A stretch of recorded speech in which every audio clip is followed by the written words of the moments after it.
সচিবালয়ে আগুনের ঘটনায় আজ প্রাথমিক প্রতিবেদন দেবে তদন্ত কমিটি। কিছু আলামত পাঠানো হতে পারে বিদেশে। অস্থায়ী পাস নিয়ে ঢুকতে পারবেন সাংবাদিকরা। শিক্ষার্থীদের ক্ষোভের মুখে ঢাকা বিশ্ববিদ্যালয়ে নতুন করে আঁকা হলো শেখ হাসিনার গ্রাফিতি। দুপুরে ঘৃণা প্রদর্শনের ডাক বৈষম্য বিরোধী ছাত্র জনতার। গণ অভ্যুত্থানে সরকার পরিবর্তন হলেও স্বস্তি ফিরছে না নিত্যপণ্যে। বছর জুড়ে সিন্ডিকেটের গ্যারাকলে আটকা বাজার। বাড়তি দামের উত্তাপে হাত পুড়ছে ভোক্তার। নতুন বছরে পর্যটক বরণে প্রস্তুত কক্সবাজার কুয়াকাটা। নতুন সাজে সেজেছে সাগর পার। বুকিং হয়ে গেছে সব হোটেল। থাকছে কয়েক স্তরের নিরাপত্তা। এবং বিপিএল এর 11তম আসরের পর্দা উঠছে আজ। উদ্বোধনী ম্যাচে দুপুরে মুখোমুখি হবে বরিশাল রাজশাহী। সন্ধ্যায় লড়বে রংপুর ঢাকা।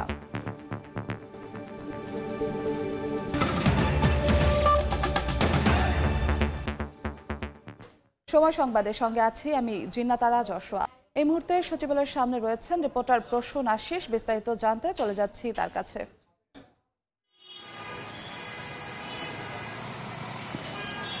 দেখুন, প্রশাসনের কেন্দ্রবিন্দু যেখানটাকে আমরা মনে করি তার মধ্যে একটি হচ্ছে সচিবালয়। সেই সচিবালয়ে গত বুধবার গভীর রাতে ভয়াবহ আগুনে 7 নম্বর ভবনের 5টি মন্ত্রণালয়ের সমস্ত কিছু কিন্তু পুড়ে গেছে। সেখানের নথিপত্র, সেখানের কম্পিউটার, সেখানের আসবাবপত্র সহ সমস্ত কিছু পুড়ে ছাই হয়ে গেছে। ঠিক এর পরপরেই কিন্তু গোয়েন্দা সংস্থাগুলো এবং অপরাধ তদন্ত বিভাগ, পুলিশের অপরাধ তদন্ত বিভাগ তারা কিন্তু তৎপর হয়ে উঠেছিল। এবং আমরা জানি যে সেদিনেই একটি উচ্চ পর্যায়ের তদন্ত কমিটি গঠন করা হয়েছে এবং যার নেতৃত্বে ছিলেন স্বরাষ্ট্র মন্ত্রণালয়ের সিনিয়র সচিব নাসিমুল গনি। এবং সেই কমিটি তার পরদিন অর্থাৎ বৃহস্পতিবার থেকে কাজ শুরু করেছে। পাশাপাশি পুলিশের অপরাধ তদন্ত বিভাগও কাজ করেছে। আমরা যেটি জানতে পেরেছি যে তাদেরকে যে নির্দেশনা দেওয়া হয়েছিল যে 3 কর্মদিবসের মধ্যেই একটি প্রাথমিক প্রতিবেদন দিতে হবে, সেই প্রতিবেদনটি আমরা জেনেছি যে আজই দেবে। গতকাল সাংবাদিকদেরকে সেটি নিশ্চিত করেছেন তথ্য ও সম্প্রচার উপদেষ্টা নাহিদ ইসলাম, তিনি সেটি নিশ্চিত করেছেন। পাশাপাশি প্রধান উপদেষ্টার প্রেস উইংও নিশ্চিত করেছে যে আজকে প্রধান উপদেষ্টার কাছে গিয়ে এই তদন্ত কমিটি সেই প্রতিবেদনটি দাখিল করবে বা জমা দেবে। এবং এর পরপর এইটি আরও দীর্ঘমেয়াদী একটি তদন্ত হবে যে কী কারণে এখানটি আগুন লাগলো। এবং গতকাল তথ্য উপদেষ্টা আরও জানিয়েছেন এটি যদি নাশকতা হয় সেটি একভাবে দেখা হবে, অথবা যদি সচিবালয়ে এভাবে কোনো শর্ট সার্কিটের মাধ্যমে আগুন লাগে সেটিও এই সচিবালয়কে দীর্ঘমেয়াদী একটি সংস্কারের আওতায় আনা হবে বলে জানতে পেরেছেন। তো এইটি হলো তদন্তের দিক। আজকে যদি রিপোর্ট পাওয়া যায় তাহলে হয়তো সেই তথ্যগুলো আমরা জানাতে পারবো যদি সাংবাদিকদেরকে জানানো হয়। এছাড়া আরেকটি বিষয় ছিল, একটি অর্ডারে স্বরাষ্ট্র মন্ত্রণালয় থেকে যারা সচিবালয়ে যারা সাংবাদিকরা কর্মরত, যারা কাজ করেন, তথ্য সংগ্রহ করেন, নিউজ সংগ্রহ করেন, তাদের প্রবেশ পুরোপুরি বন্ধ করে দেওয়া হয়েছে। তাদের অ্যাক্রিডিটেশন কার্ড বাতিল করা হয়েছে। এছাড়া সচিবালয়ে কর্মকর্তা কর্মচারী ছাড়া বাইরের সমস্ত বহিরাগত বা দর্শনার্থীদের প্রবেশও এই আদেশে বন্ধ করে দেওয়া হয়েছে। তো গতকালেই নিশ্চিত করা হয়েছে যে যেসব সাংবাদিকরা সচিবালয়ের সংবাদ সংগ্রহ করেন তাদের জন্য আজকে একটি অস্থায়ী পাসের ব্যবস্থা করা হবে স্বরাষ্ট্র মন্ত্রণালয়ের পক্ষ থেকে। সেই অস্থায়ী পাসের মাধ্যমে নিয়মিত যারা সচিবালয়ে আসেন এবং সংবাদ সংগ্রহ করেন তারা সংবাদ সংগ্রহ করতে পারবেন। মূলত এই যে অবস্থা, এই অবস্থাটি কারণে পুরোপুরি তৎপর রয়েছেন গোয়েন্দা সংস্থা এবং প্রশাসন। মূলত এই ছিল সচিবালয়ের সামনে থেকে সবশেষ তথ্য। যদি নতুন কোনো তথ্য আমরা পাই এবং প্রতিবেদনের তথ্য আমরা পাই তাহলে আমরা সেটি জানিয়ে দিতে পারবো। সচিবালয়ের সামনে থেকে সরাসরি যুক্ত হয়েছিলেন সহকর্মী প্রসূন আশিস। আগামী 31 ডিসেম্বর জুলাই বিপ্লবের ঘোষণাপত্রের সঙ্গে সরকারের কোনো সংশ্লিষ্টতা নেই বলে জানিয়েছে প্রধান উপদেষ্টার প্রেস উইং। রোববার বিকেলে প্রধান উপদেষ্টার বাসভবন যমুনার সামনে আয়োজিত সংবাদ সম্মেলনে কথা বলেন প্রধান উপদেষ্টার deputy press secretary Azad Majumdar. বলেন, বিপ্লবের ঘোষণাপত্র অভ্যুত্থানকারীদের নিজস্ব ব্যাপার। যারা এই ঘোষণাটা দিবেন ওনারাই ভালো বলতে পারবেন আসলে ওনারা কি ঘোষণা দিবেন এ বিষয়ে সরকার আসলে তেমন অবগত নয়। যতক্ষণ পর্যন্ত এই ঘোষণাটা না হবে ততক্ষণ পর্যন্ত বিষয়টা আমাদের কাছে স্পষ্ট না, আর এবং যতক্ষণ পর্যন্ত আমাদের কাছে বিষয়টা স্পষ্ট না ততক্ষণ পর্যন্ত আপনাদেরকে স্পষ্ট কোনো কিছু বলা আমাদের পক্ষে সম্ভব নয়। নথিদের ক্ষোভের মুখে ঢাকা বিশ্ববিদ্যালয়ের রাজু ভাস্কর্য সংলগ্ন মেট্রো রেলের পিলারে আবারও আঁকা হয়েছে ক্ষমতাচ্যুত সাবেক প্রধানমন্ত্রী শেখ হাসিনার গ্রাফিতি। রোববার মধ্যরাতে এই গ্রাফিতি আঁকা হয়। সেখানে দুপুরে জুতা ও ঝাড়ু নিক্ষেপ কর্মসূচি পালনের ডাক দিয়েছে বৈষম্য বিরোধী ছাত্র জনতা। এর আগে শেখ হাসিনার গ্রাফিতি সম্বলিত ঘৃণা স্তম্ভ মুছে ফেলার প্রতিবাদে বিক্ষোভ করে ঢাকা বিশ্ববিদ্যালয়ের শিক্ষার্থীরা। এ ঘটনার সুষ্ঠু তদন্ত চায় তারা। বিশ্ববিদ্যালয়ের প্রক্টরিয়াল বডি দুঃখ প্রকাশ করে বিবৃতি দেয় এই ইস্যুতে। ভুল স্বীকার করে এটিকে স্থায়ীভাবে ঘৃণা স্তম্ভ হিসেবে স্বীকৃতি দেওয়ার আশ্বাস দিয়েছে ঢাকা বিশ্ববিদ্যালয় কর্তৃপক্ষ। শেখ হাসিনার যে ছবি ছিল সেই ছবিকে ঘিরে মানুষের যে ঘৃণার বহিঃপ্রকাশ সেটি মানুষ বিভিন্নভাবে কিন্তু প্রকাশ করেছেন। মানুষ এক প্রকার ঘৃণা স্তম্ভ হিসেবে এই যে শেখ হাসিনার যে ছবিটা অর্থাৎ এই স্তম্ভটিকে তারা নিয়েছেন। আগামী প্রজন্মের জন্য সংরক্ষণ করে রাখতে চাই, যেন তারা দেখে যেতে পারেন যে আমাদের অতীত ইতিহাস কী ছিল, এবং এটি থেকে তারা শিক্ষা গ্রহণ করে তারা যেন অন্ততপক্ষে বুঝতে পারেন যে একটি স্বৈরাচারের রূপ কতটা ভয়াবহ হতে পারে। এই যে আমাদের যে ঘৃণাস্তম্ভ যে শেখ হাসিনার যে ছবি, এই ছবিটা আমরা রক্ত দিয়ে লাল করেছিলাম, পাশাপাশি জুতার মালা পরিয়ে দিয়েছিলাম, কিন্তু হঠাৎ করে এটা যে মুছে দেয়া হলো, এটা আমার মতো খুবই ন্যাক্কারজনক একটা ঘটনা। এই ছবি যতদিন থাকতো ততদিনে দেশে যেই ক্ষমতায় বসতো সেই বুঝতো যে স্বৈরাচারের পরিণতি কি হবে। আমরা নতুন করে এই যে ছবি, সেই ছবির উপর ঘৃণা নিক্ষেপ করব এবং তার মধ্য দিয়ে এটিকে যে স্মারক, সেই স্মারক হিসেবে সারা জীবন জাতির কাছে রেখে দেব।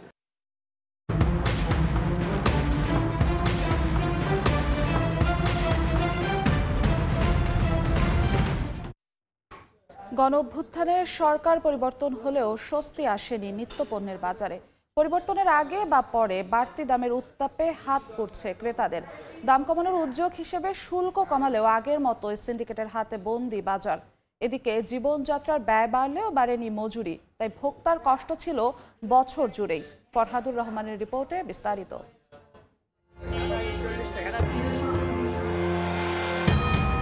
অন্তর্বর্তীকালীন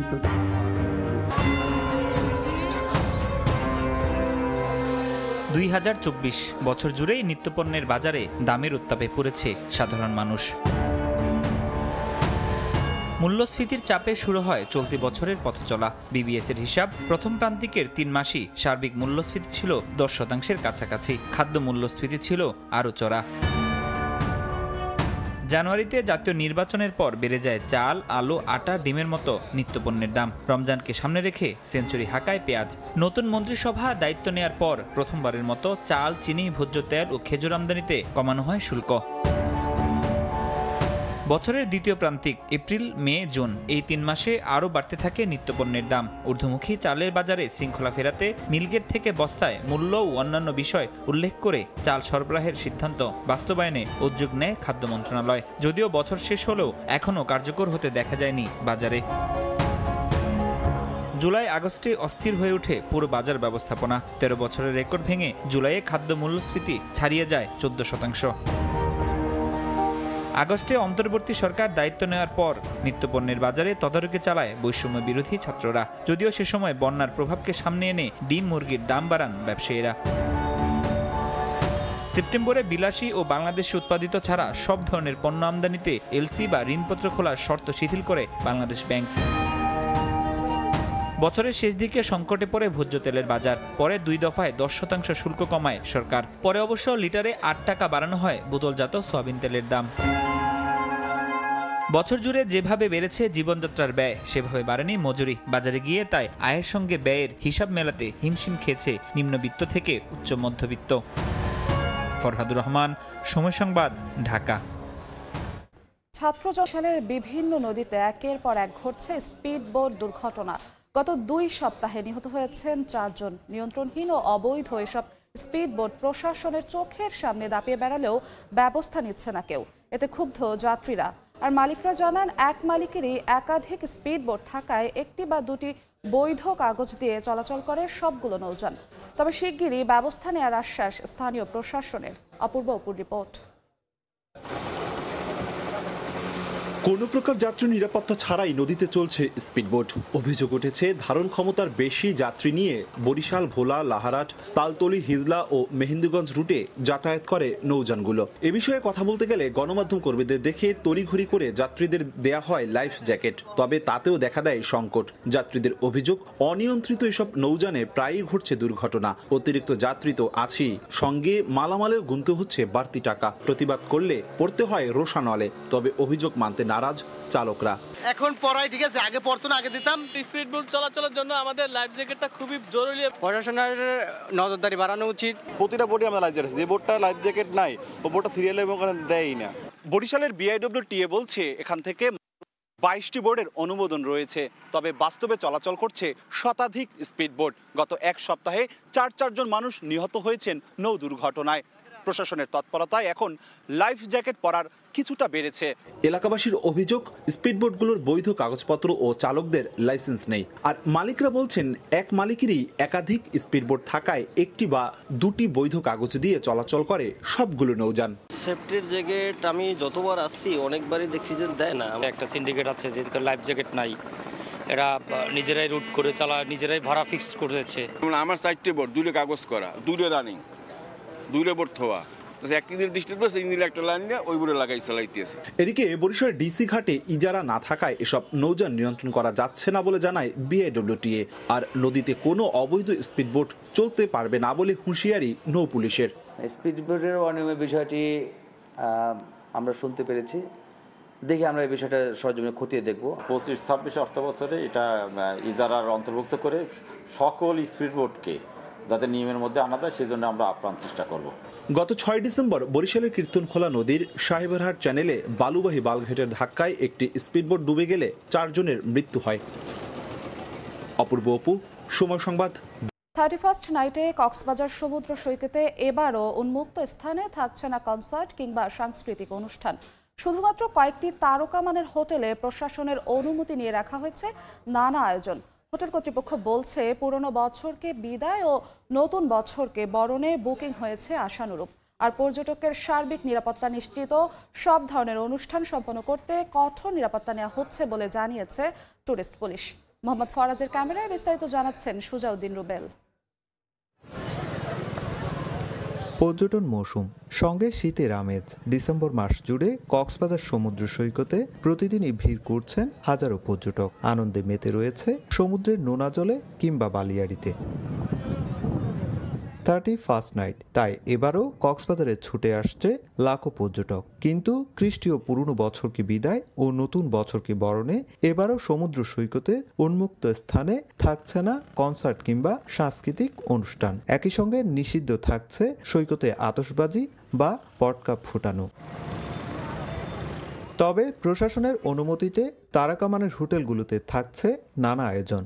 এরই মধ্যে হোটেলগুলো সেজেছে নতুন সাজে। তারকা শিল্পীদের নিয়ে 31st নাইটের উৎসব আয়োজনের ব্যানার ফেস্টুনও ঝুলছে হোটেলগুলোর ভেতরে বাইরে।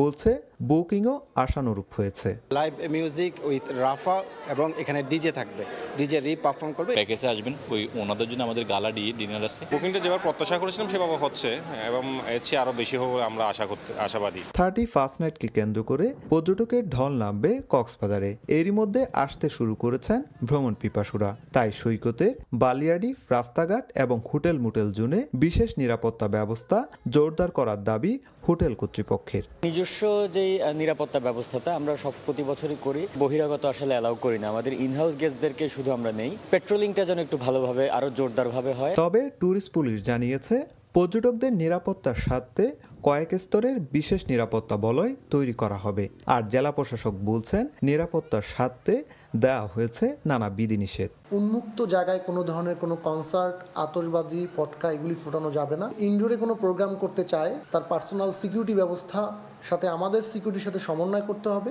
পরিবেশ যেন বিপন্ন না হয়, আনন্দের বাইরে গিয়ে কোনো বিষাদের কারণ না হয়। সুস্থ, সুন্দর এবং সাবলীল রাখতে চাই। পর্যটকদের জন্য একটি আনন্দঘন চমৎকার পরিবেশ রাখতে চাই। কোনো রকম বিশৃঙ্খলা যাতে না হয় সেদিকে আমাদের সকল আইন শৃঙ্খলা বাহিনী এবং জেলা প্রশাসন থেকে সকল ধরনের ব্যবস্থা গ্রহণ করা হয়েছে। পর্যটকদের নিরাপত্তায় ট্যুরিস্ট পুলিশের পাশাপাশি সার্বক্ষণিক মাঠে থাকবে লাইফগার্ড কর্মী, জেলা পুলিশ ও জেলা প্রশাসন। সুজাউদ্দিন রুবেল, সময় সংবাদ, কক্সবাজার। 31st নাইট উপলক্ষে বিপুল পর্যটকের আশা করছেন কুয়াকাটার পর্যটন ব্যবসায়ীরাও। দেশি বিদেশি পর্যটক বরণে নেওয়া হয়েছে নানা প্রস্তুতি। হোটেল মোটেলগুলোতে 90% রুম এরই মধ্যে বুকিং হয়ে গেছে। তৌকিব পেদার ছবিতে শিকদার জাবির হোসেনের রিপোর্ট। দেশের দ্বিতীয় বৃহৎ সমুদ্র সৈকত পটুয়াখালীর কুয়াকাটা, যেখানে একই স্থানে দাঁড়িয়ে উপভোগ করা যায় সূর্যোদয় এবং সূর্যাস্ত। রয়েছে 18 কিলোমিটার দীর্ঘ সৈকতের পাশাপাশি প্রকৃতির অপার সৌন্দর্য।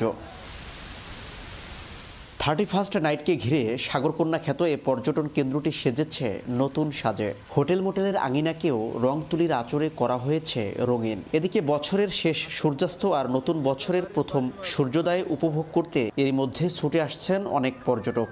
সমুদ্র উপভোগ করার মধ্যে আলাদা একটা শান্তি আছে আর জায়গাটা অনেক সুন্দর। আমি ফার্স্ট টাইম ঢাকা থেকে আসছি, আমার কাছে অনেক ভালো লাগছে। আমরা বছর শেষে এখানে আসি আনন্দ উপভোগ করার জন্য। হোটেল কর্তৃপক্ষ জানিয়েছে এরই মধ্যে সব হোটেল মোটেলের 80 থেকে 90% রুম বুকিং হয়ে গেছে।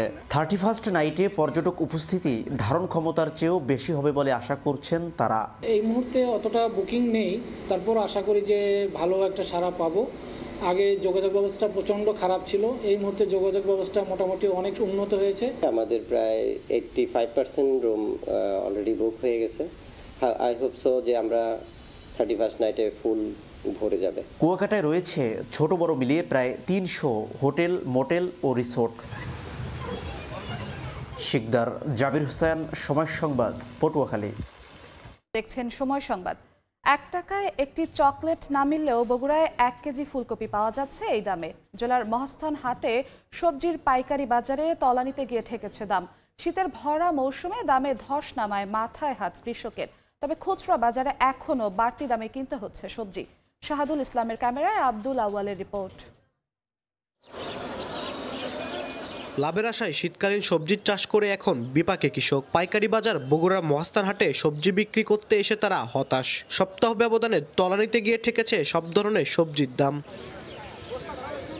উৎপাদন বাড়া ও বাজারে পর্যাপ্ত সবজি আসায় দাম একেবারে পড়ে গেছে। আবাদের খরচ না উঠলেও বাধ্য হয়ে সবজি বিক্রি করতে হচ্ছে কৃষকদের। ব্যাপারীরা বলছেন লোকসান গুনতে হচ্ছে তাদেরও। পাইকারি বাজারে করে সবজির দাম 5 থেকে 20 টাকার মধ্যে, যেখানে সবচেয়ে কম দামে বিক্রি হচ্ছে ফুলকপি ও মূলা।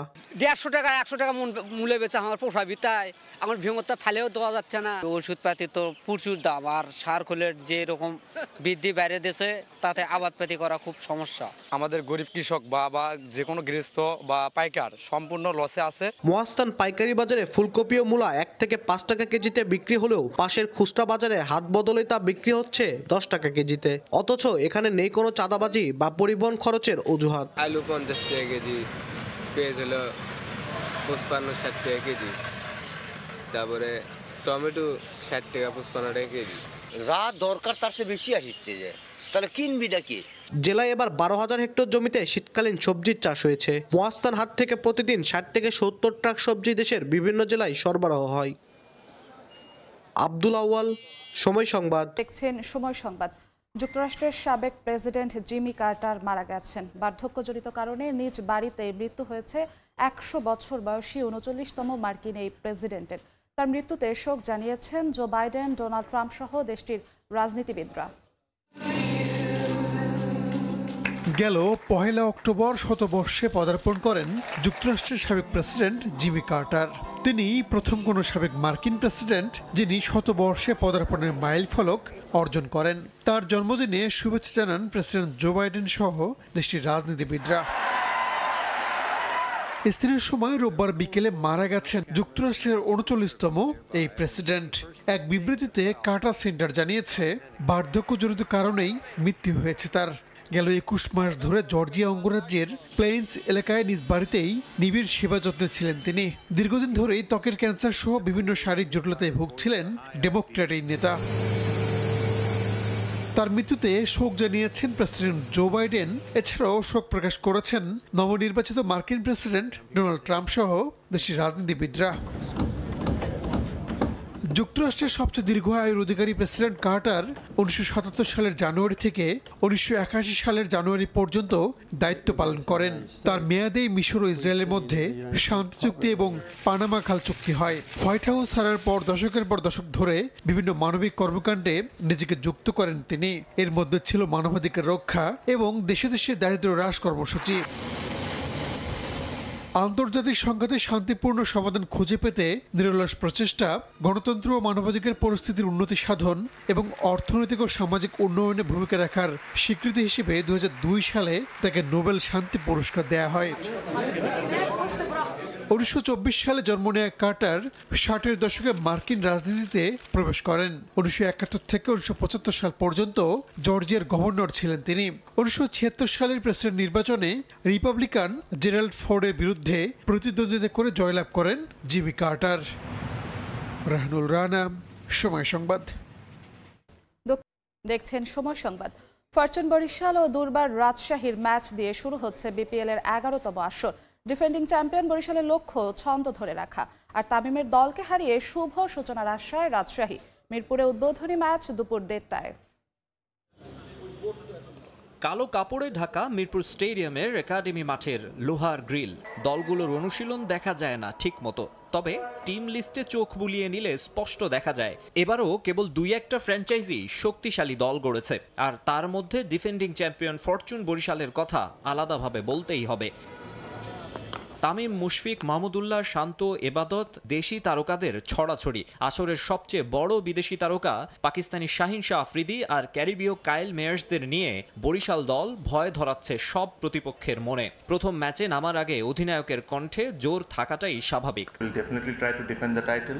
I hope to start well. Shanto আমার সাথে ওপেন করছে। কয়েকটা team probably they might not have big names but they're very well balanced. এবার তাসকিন, বিজয়, আকবর, জিসানদের নিয়ে দল গড়েছে দুর্বার রাজশাহী নামে। বিদেশিদের তালিকাতেও নেই নাম করা কেউ। হেড কোচ হিসেবে তারা নিয়েছে ইজাজ আহমেদকে। নিজের দল নিয়ে আশাবাদী পাকিস্তানি গ্রেট। টি-20তে কিছু ভালো ইনিংস বা ভালো স্পেল ম্যাচ জেতাতে বড় ভূমিকা রাখে। আমাদের দলটা ভালো। তাসকিন, বিজয় আর রাব্বির মতো অভিজ্ঞরা আছে। প্রত্যেকে দারুণ ক্রিকেটার। কাগজে কলমে বরিশালকে এগিয়ে রাখবে যে কেউ, তবে সংক্ষিপ্ত ফরম্যাট বলেই নির্ভর থাকতে পারছে না তারা। মিরপুর স্টেডিয়ামে হাই স্কোরিং এবং উপভোগ্য এক ম্যাচ উপহার দিতে চায় ফরচুন বরিশাল এবং দুর্বার রাজশাহী। তবে তার চেয়েও বেশি চাওয়া থাকবে পূর্ণ পয়েন্ট নিয়ে আসরটা শুরু করা। মিরপুর শেরেবাংলা জাতীয় ক্রিকেট স্টেডিয়াম থেকে মাকসুম আলম খান, সময় সংবাদ, ঢাকা। বিপিএল এর আরো খবর। দিনের দ্বিতীয় ম্যাচে লড়বে সাবেক চ্যাম্পিয়ন রংপুর রাইডার্স ও ঢাকা ক্যাপিটালস। থিসারা পেরেরার অধিনায়কত্বে জয় দিয়ে আসর শুরু করতে চায় ঢাকা। তারুণ্যে ভরসা রেখে ভালো করার লক্ষ্য রংপুরের। শেরেবাংলা ক্রিকেট স্টেডিয়ামে ম্যাচ শুরু সন্ধ্যা 6:30টায়। সকাল নাকি সবসময় বলে দেয় দিনটা কেমন যাবে। যে কোনো টুর্নামেন্টে তাই শুরুটা ইতিবাচক হওয়া চাই। সেই স্বপ্নের শুরুরই অপেক্ষায় ঢাকা রংপুর। কাগজে কলমে কিংবা মাঠের অনুশীলনে এবারের টুর্নামেন্টের অন্যতম গোছালো দল ঢাকা ক্যাপিটালস। তবে স্বস্তির বিপরীতে আছে ভিন্ন গল্প। ফর্মহীনতায় লিটন দাস। অবস্থাটা এমন যে এলকেডিকে শেষ পর্যন্ত বিবেচনা করা হয়নি অধিনায়ক হিসেবে, যে দায়িত্ব বর্তেছে লঙ্কান অলরাউন্ডার থিসারার কাঁধে। মোস্তাফিজ দলটির বাজির খোড়া। শেষ মুহূর্তে এনসিএলের সেরা পারফর্মার আলাউদ্দিন বাবুকেও নেয় বেড়েছে দলের শক্তিমত্তা। অধিনায়কও মনে করেন ব্যবধান গড়ে দিবেন দেশিরাই। সবাই জানে লিটন আমাদের দলের জন্য কতটা গুরুত্বপূর্ণ। তাকে অ্যাঙ্করের ভূমিকা দেওয়া হয়েছে। ব্যাটিং বোলিং হিসেবে আমাদের দলটা ব্যালেন্স। আর আমি নিশ্চিত অধিনায়ক হিসেবে কে থাকছে সেটা গুরুত্বপূর্ণ না। ফ্র্যাঞ্চাইজি ক্রিকেটে কি হয় সেটা জানি। প্রথম ম্যাচে জয়টা সব মোমেন্টাম ঘুরিয়ে দিতে পারে। অন্যদিকে রংপুর আসরের অন্যতম শক্তিশালী দল। এতদিন হোম গ্রাউন্ডে অনুশীলন করলেও ম্যাচটির আগের দিন তারা নিজেদের ঝালিয়ে নিয়েছেন একাডেমি মাঠে। জাতীয় দলে শেখ মেহেদী ছিলেন দুর্দান্ত ফর্মে। বিদেশি লাইন আপও দারুণ। তবে টাইগার গতি তারকা নাহিদ রানাই রাইডার্সদের তুরুপের তাস। শেখ মেহেদী খুব ভালো করতেছে। নাহিদ রানা আমার কাছে মনে হয় যে খুব ভালো একটা টুর্নামেন্ট শেষ করে আসছে। সব থেকে ইম্পর্টেন্ট থাকে আমরা এজ এ টিম হিসেবে কীভাবে খেলতেছি। তো ওইটাই আমার লক্ষ্য থাকবে, যার যেখান থেকে যতটুকু কন্ট্রিবিউট করা দরকার টিমের টিম পারফরমেন্স হিসেবে। কারণ ক্রিকেটটা সবসময় বলি যে টিম গেম। প্রথম ম্যাচটাই ইম্পর্টেন্ট মোমেন্টামটা আমাদের দিকে আনার জন্য। সো প্রসেসটা ফলো করার চেষ্টা করব এবং আসলে এই যে প্রথম ম্যাচ যেহেতু শুরু হচ্ছে, প্রথম ম্যাচটাই আমাদের টুর্নামেন্টের জন্য টন সেট করে দিবে। এনওসি না পাওয়ায় ঢাকা যেমন পাবে না সাইম আইয়ুবকে, তেমনই ইনজুরির কারণে রংপুর মিস করবে সৌম্য সরকারকে। তবে সব ছাপিয়ে লড়াই হবে দুই দলের দুই কোচ মিকি আর্থার আর খালেদ মাহমুদ সুজনের ট্যাকটিসেরও। মাহবুব রিমন, সময় সংবাদ, ঢাকা। এ পর্যায়ে শীর্ষ সংবাদগুলো জানিয়ে দিচ্ছি আরেকবার। সচিবালয়ে আগুনের ঘটনায় আজ প্রাথমিক প্রতিবেদন দেবে তদন্ত কমিটি। কিছু আলামত পাঠানো হতে পারে বিদেশে। অস্থায়ী পাস নিয়ে ঢুকতে পারবেন সাংবাদিকরা। শিক্ষার্থীদের ক্ষোভের মুখে ঢাকা বিশ্ববিদ্যালয়ে নতুন করে আঁকা হলো শেখ হাসিনার গ্রাফিতি। দুপুরে ঘৃণা প্রদর্শনের ডাক বৈষম্য বিরোধী ছাত্র জনতার। এবং গণ অভ্যুত্থানে সরকার পরিবর্তন হলেও স্বস্তি ফিরছে না নিত্যপণ্যে। বছর জুড়ে সিন্ডিকেটের গ্যারাকলে আটকা বাজার। বাড়তি দামের উত্তাপে পড়ছে ভোক্তা।